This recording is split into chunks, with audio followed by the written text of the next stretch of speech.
Coming up in this video, the dark night of the soul meaning. It's actually a thing. It is a thing. If you are new, consider subscribing. Click that bell and you'll be good to go. And for those of you who don't know us yet, I'm Heather. And I'm David. From SunroseGarden.com. Yes. Helping people create badass lives. Today we're excited about our Dark Night of the Soul series beginning. Absolutely. And if you listen to all the tips and stay to the end, of which I think we didn't tell you how many tips, I think there might be 5. Yeah. We'll show you how to get started with something special that we created that will literally take your life from basic to badass. Keep in mind this is not for everybody and only you can decide if it's right for you. If you have any questions, guys, as we go, drop them in the comments. We will have a short Q&A at the end, and if we don't get to your questions live, we'll answer any questions on the replay. And I see some people already on. Nima, love you.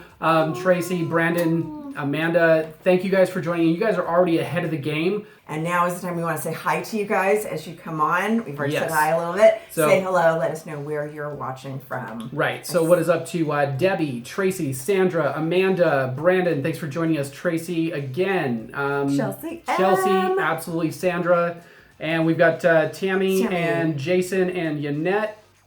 Thank you guys all for joining us. Terry. And Terry, awesome. Okay, we've got Thank you guys for joining us. We've got a lot to cover. Now it's time to get into the good stuff. So I'm excited. This is a 5-part series. 5, right? It's 5-part series, right. So this is the first about this what it is the means. Season premiere. Yes. So you've heard people talk about this whole dark night of the soul thing. We toss it around in metaphysics and spirituality all the time. And maybe you thought, it's just you can't sleep with the lights on. It's the dark night of the soul. Or maybe you wondered why the heck there's such a basket case. So we're going to help you break through the fog and confusion and find out what the heck people are talking about. So here we go. Right, I knew he was going to do that. Okay, the dark night of the soul, let's just define it, is a period of spiritual desolation. That's a mouthful, right? Yeah. Spiritual desolation. Why don't you break down desolation first? It means you're desolate. But I'm going to tell you. Okay. It's typically suffered as part of a mystical awakening in which all sense of comfort is removed and you are on your own. That's key. Absolutely. This is the time to grow up. Nobody is there to tie your shoes. This is the time that you either crumble or you put on your big boy pants. Yeah. Or big girl pants. Big girl pants or whatever. Or skirt. Or skirt, yeah. Basically, this is a spiritual crisis that occurs. I can't say occurs. That happens. Let's try happens instead of occurs. As a necessary part of the journey towards what we call union with the divine, union with God. If you are a religious-y type of person, it would be union with that divine, all that is. Or this is the last step in actualization, self-actualization, or self-realization if you're more of a mind hacker. If you're like mind hacker, personal growth junkie, it's going to be like that last step in Maslow's hierarchy of needs when you self-actualize.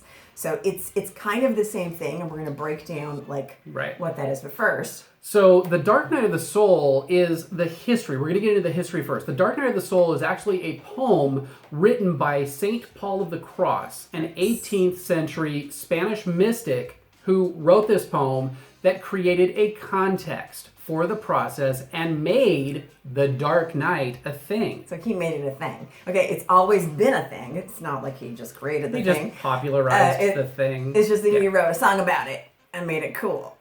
I wrote a song about it. You want to hear it? Here it goes. So he actually called it the Dark Night, and later on it just kind of became the Dark Night of the Soul. Right. So eventually he got better. But it took him about 45 years. Why did it take him so long? Stay tuned to find out. Another person who's famous, I'm just giving you 2, is Saint Teresa of Calcutta. She's another one that the Dark Night of the Soul. You might not even heard of these people before, right? She lived from 1948 to 1997 and was a big writer about the Dark Night of the Soul. So she was famous for writing about it, but she wrote that she only had brief interludes of relief and never really got over it. So both of these to me sound kind of like long-term depression. Right, which is not just a dark night of the soul experience alone. Their dark nights probably lasted so long, maybe because they also suffered from chemical depression. Right. So for the typical person, though, the dark night is going to look a little different from these 2 famous examples. And hopefully not last anywhere near 45 years. Right. So when you hear about these examples, which are Right. classic examples in kind of where we get the term dark night of the soul from, Right. it's not typical of a mystical journey, Right. Unless it's coupled with something else like depression, like chronic depression. Right. So Right. let's So- get into number 2, what the stages of the dark night of the soul are. So we want to be clear that the dark night of the soul does not refer to those difficulties of life in general. You're having a hard time paying your bills, things are kind of shitty. That's not a dark night. It's not a dark night. That's not a dark night. The night itself refers to 2 necessary purges on this path to unification that make up the first 3 stages of the mystical journey, which we'll cover in depth in the next few episodes. Okay, so there's 3 stages to the mystical journey of the dark night of the soul. I'm just going to break it down. That first stage is the first part, okay? And that's the night part, is the first of the 3 stages. So just know that of those 3 stages, it's just the first one That really sucks. And it sucks because it has 2 parts. It isn't just one night. It's 2 nights.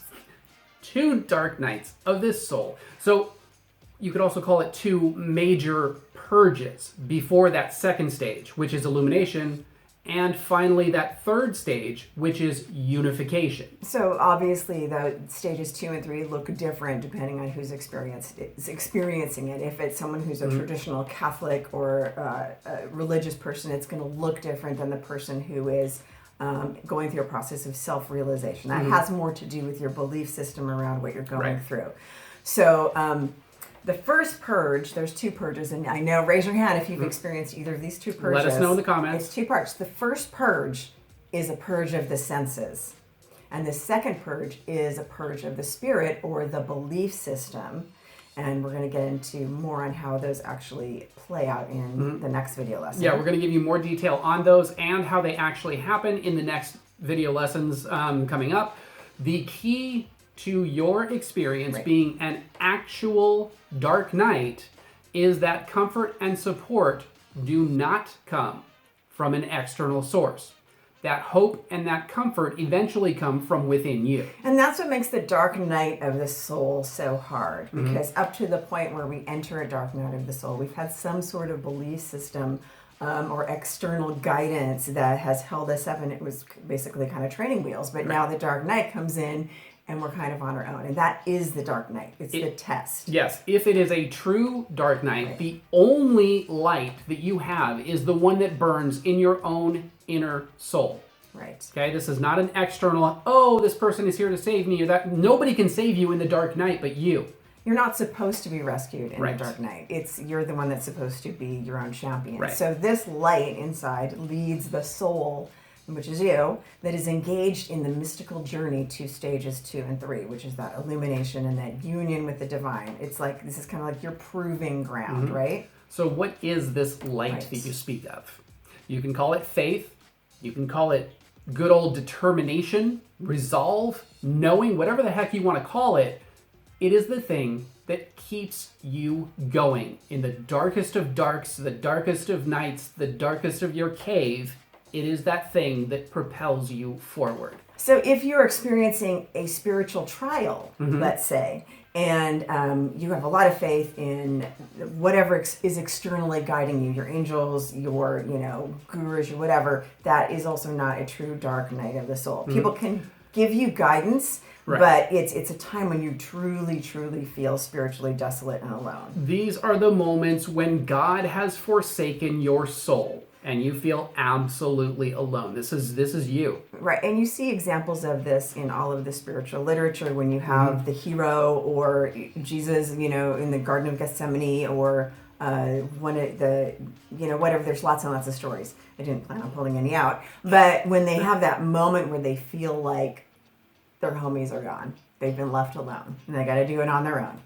So let's talk about number 3. In non-religious non-religious-y terms, because I think we're really familiar with this in a spiritual, like religious context. Religious context, right. But not all of us are religious, but everyone can experience a dark night of the soul, whether or not it's in a religious context or not. Because it's a human experience. Right. It's not some spiritual, mystical experience, even though it feels like it, and it leads to an awakening, an opening, a spiritual awareness of sorts. But in non-religious-y terms, we call this an existential crisis.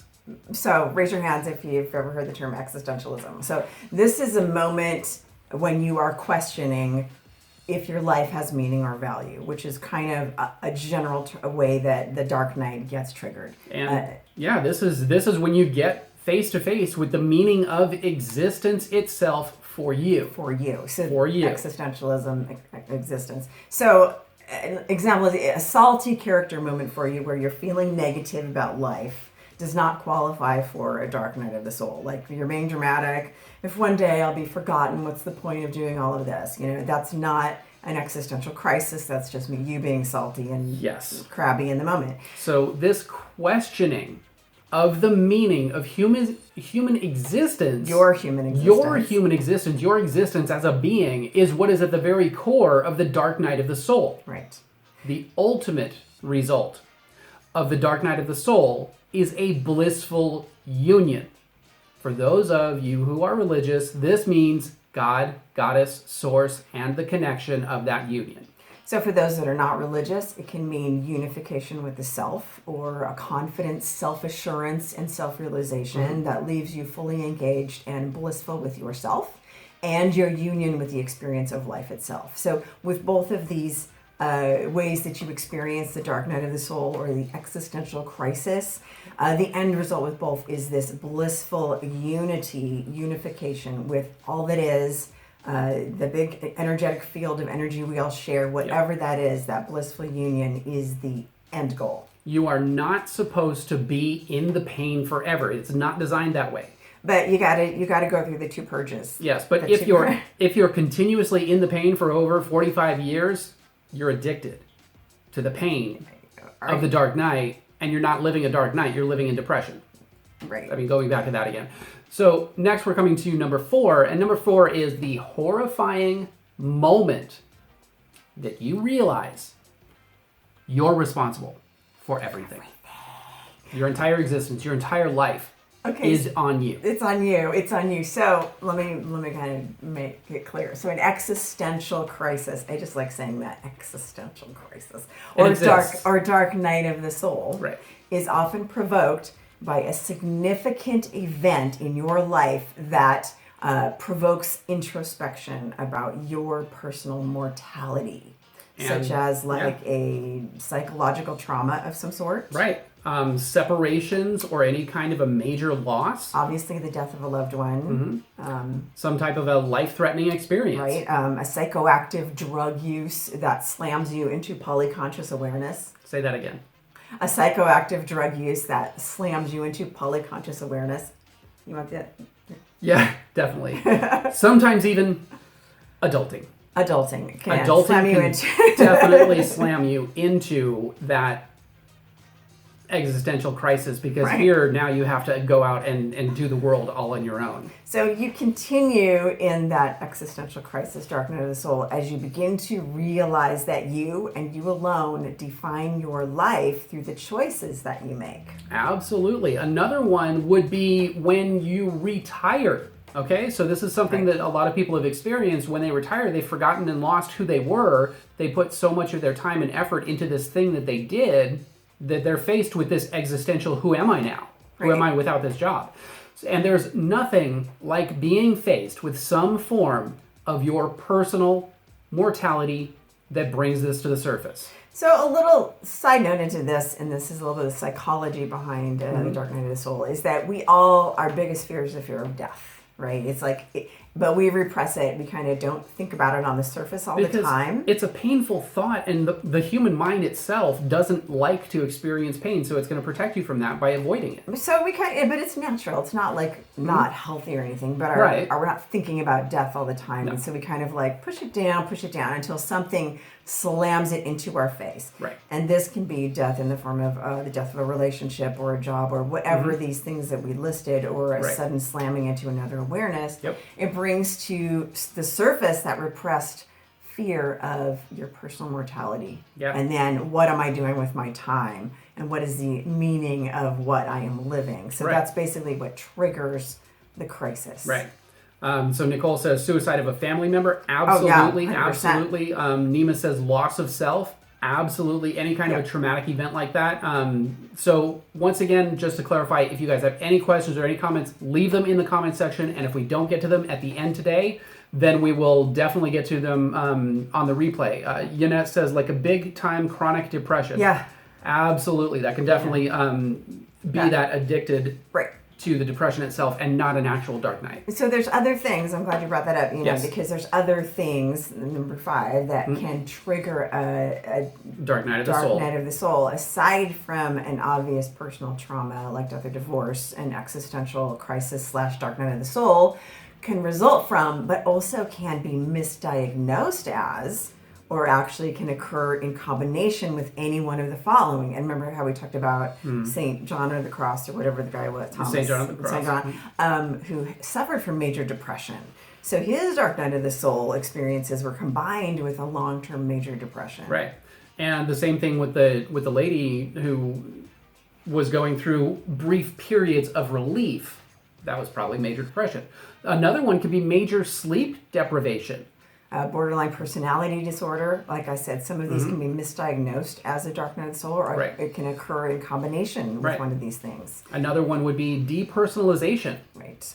Feeling isolated, or actually being isolated, like Tom Hanks in Castaway. Yep. I'm sure that was a whole dark night of the soul. Oh yeah, he ended up talking to a volleyball. If you're talking to a You're talking to a volleyball volleyball, and you feel alone on a desert island, you might be having a dark night of the soul. or it might be something bigger in combination with your dark night of the soul. Or you might have psychosis. So a new appreciation of life, like the diagnosis of a major health event, like a terminal illness, like all of a sudden you find out you've got 18 months to live, or you've been diagnosed with something chronic.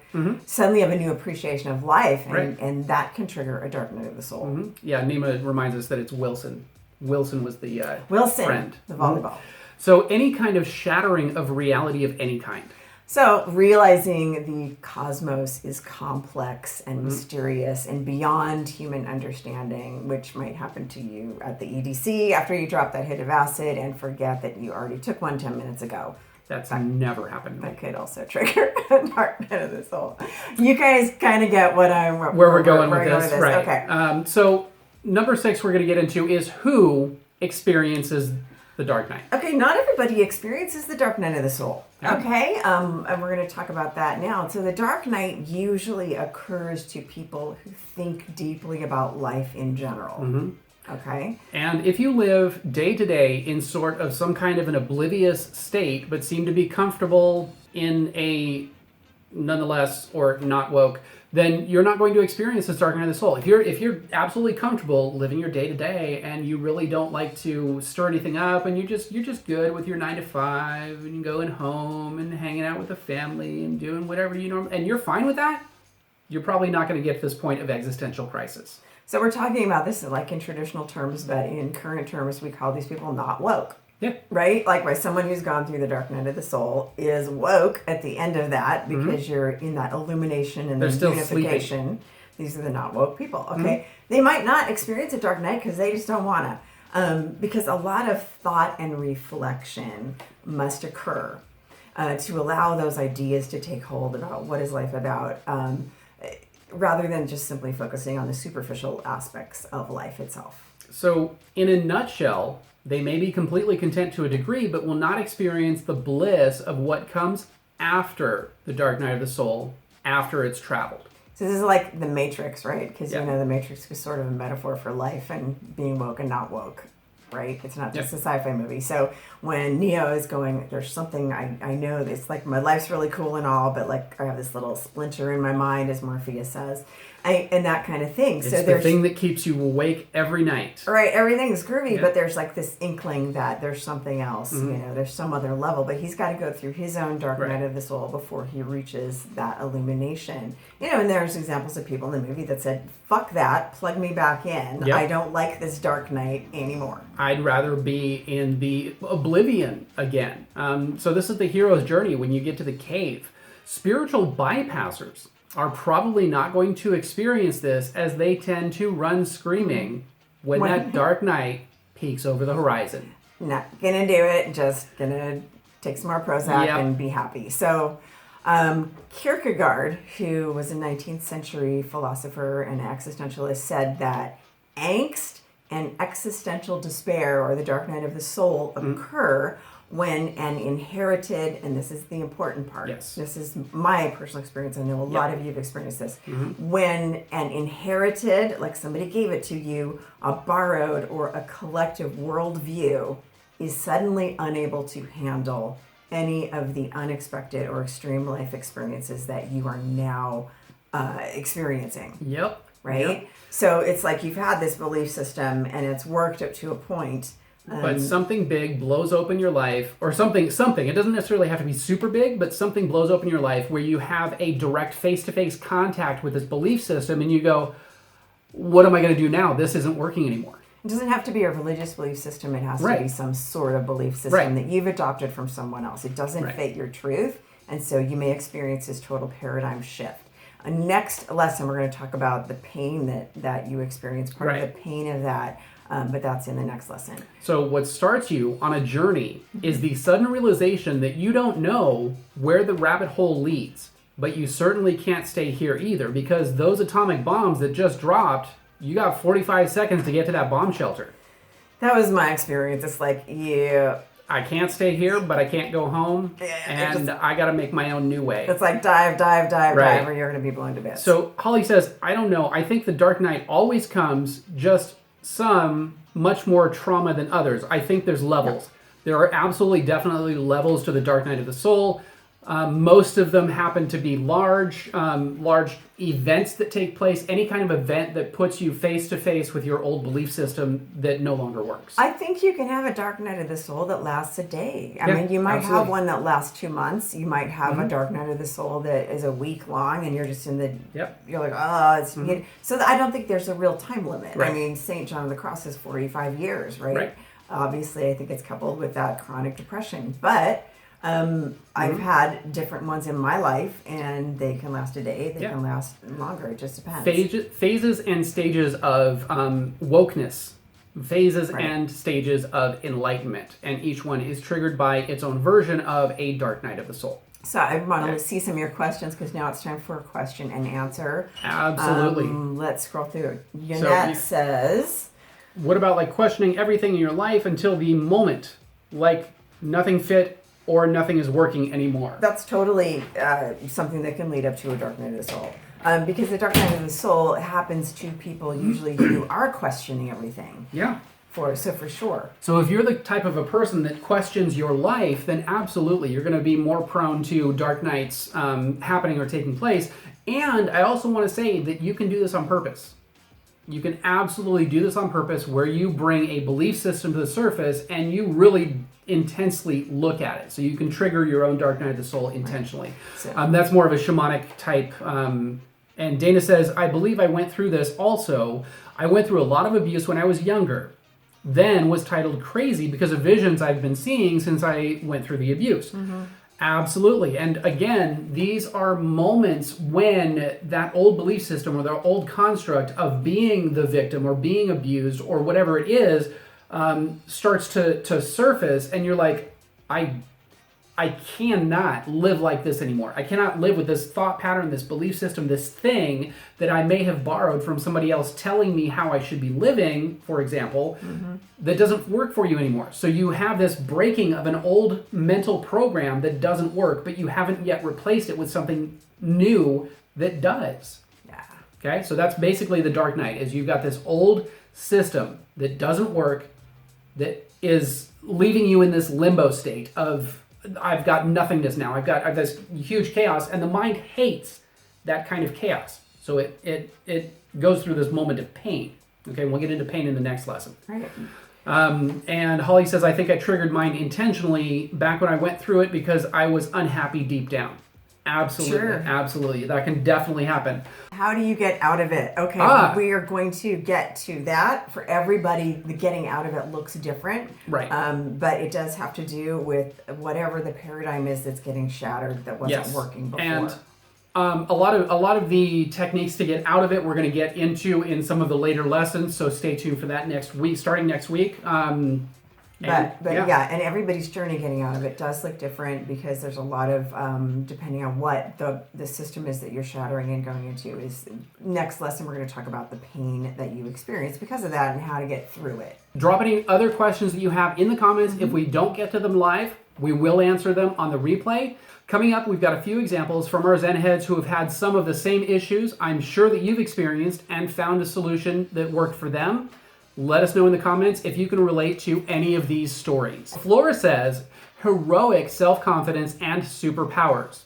Every day since I started feeling I can incorporate these techniques and these tools into my life, from proper breathing to my heroic self-confidence to cutting the bullshit excuses, it's allowed me to process some of the emotions I've forgotten about. It's like I gained superpowers to keep moving forward. I'm my own hero and I take care of me, the biggest breakthrough.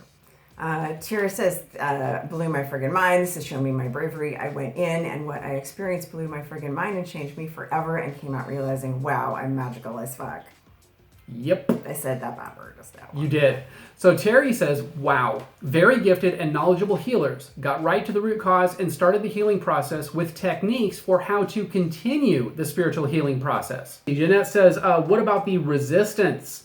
Absolutely. So that resistance in the hero's journey, this is the moment of the cave, when you get to the mouth of the cave. The mouth of the cave is that moment where you start to freak out because you don't know if you can handle what's in that darkness. So you kind of bounce back and forth, you resist it, you go back out to your daily life, you go back, get plugged jacked back into the matrix, and you have your steak, and it's all great. And well, what we resist persists. Right. So it's not going away. It's not going to go away. Our answers always come through the resistance. As we look at the resistance, we kind of see, remember, we're resisting our own power. Right. Because the dark night of the soul is about doing it on your own, getting through, that scary, that challenge on your own without any help. It's rubber to the road.